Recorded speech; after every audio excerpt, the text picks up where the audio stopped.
Hello, I'm Rachel McCrum. I'm a poet and performer based in Scotland, and I'm here with a poem that was written for the Scottish Refugee Council. I was privileged enough to attend the Staff and Volunteers Conference of the Scottish Refugee Council in December, which also marked 30 years of the Scottish Refugee Council existing and coincided with the day of celebration for the Universal Declaration of Human Rights. I observed what was happening during the day. There was a lot of talk of what the Scottish Refugee Council does and what it was for, and I spoke with people and I observed things that had been written on boards, and some of the lines in the poem are from that.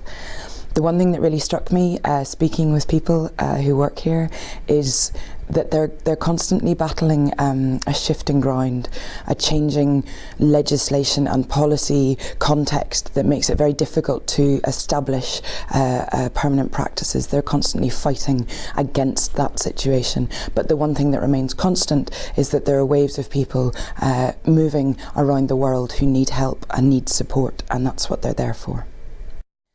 The threads that bind the shifting ground.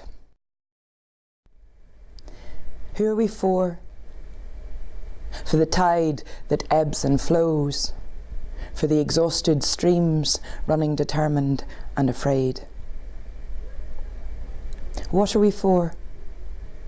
Horizon scanning, passage navigating, for shouldering a hull made for ice breaking, steel for resisting the creeping pressure, for the lighting of beacons and the tending of the flame, for the carving of harbours and havens. Who are we? A cat's cradle to bind this cracking earth, resilient as woven leather straps, tenacious as prayer flags.